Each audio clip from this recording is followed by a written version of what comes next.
Chapter 1. The Right to be Rich. Whatever may be said in praise of poverty, the fact remains that it is not possible to live a really complete or successful life unless one is rich.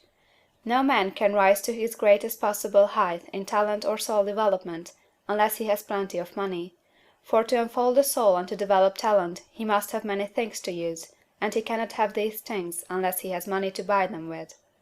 A man develops in mind, soul, and body by making use of things, and society is so organized that man must have money in order to become the possessor of things. Therefore, the basis of all advancement for man must be the science of getting rich. The object of all life is development, and everything that lives has an inalienable right to all the development it is capable of attaining. Man's right to life means his right to have the free and unrestricted use of all the things which may be necessary to his fullest mental, spiritual, and physical unfoldment, or, in other words, his right to be rich. In this book, I shall not speak of riches in a figurative way. To be really rich does not mean to be satisfied or contented with a little. No man ought to be satisfied with a little if he is capable of using and enjoying more. The purpose of nature is the advancement and unfoldment of life, and every man should have all that can contribute to the power, elegance, beauty, and richness of life. To be content with less is sinful. The man who owns all he wants for the living of all the life he is capable of living is rich, and no man who has not plenty of money can have all he wants. Life has advanced so far, and become so complex, that even the most ordinary man or woman requires a great amount of wealth in order to live in a manner that even approaches completeness. Every person naturally wants to become all that they are capable of becoming. This desire to realize innate possibilities is inherent in human nature. We cannot help wanting to be all that we can be. Success in life is becoming what you want to be. You can become what you want to be only by making use of things, and you can have the free use of things only as you become rich enough to buy them. To understand the science of getting rich is therefore the most essential of all knowledge. There is nothing wrong in wanting to get rich.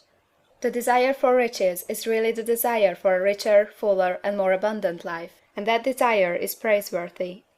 The man who does not desire to live more abundantly is abnormal, and so the man who does not desire to have money enough to buy all he wants is abnormal. There are three motives for which we live. We live for the body, we live for the mind, we live for the soul. No one of these is better or holier than the other. All are alike desirable, and no one of the three, body, mind, or soul, can live fully if either of the others is cut short of full life and expression. It is not right or noble to live only for the soul and deny mind or body, and it is wrong to live for the intellect and deny body or soul. We are all acquainted with the loathsome consequences of living for the body and denying both mind and soul, and we can see that real life means the complete expression of all that man can give forth through body, mind, and soul. Whatever he can say, no man can be really happy or satisfied unless his body is living fully in every function, and unless the same is true for his mind and his soul. Wherever there is unexpressed possibility, or function not performed, there is unsatisfied desire. Desire is possibility seeking expression, or function seeking performance. Man cannot live fully in body without good food, comfortable clothing, and warm shelter, and without freedom from excessive toil. Rest and recreation are also necessary for his physical life. He cannot live fully in mind without books and time to study them, without opportunity to travel and observation, or without intellectual companionship. To live fully in mind he must have intellectual recreations, and must surround himself with all the objects of art and beauty he is capable of using and appreciating. To live fully in soul, man must have love, and love is denied expression by poverty.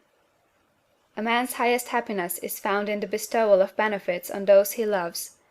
Love finds its most natural and spontaneous expression in giving. The man who has nothing to give cannot fill his place as a husband or father, as a citizen, or as a man. It is in the use of material things that a man finds full life for his body, develops his mind, and unfolds his soul. It is therefore for supreme importance to him that he should be rich. It is perfectly right that you should desire to be rich. If you are a normal man or woman, you cannot help doing so. It is perfectly right that you should give your best attention to the science of getting rich, for it is the noblest and most necessary of all studies.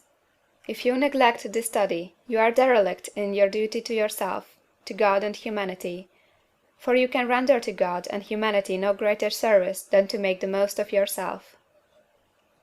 CHAPTER II.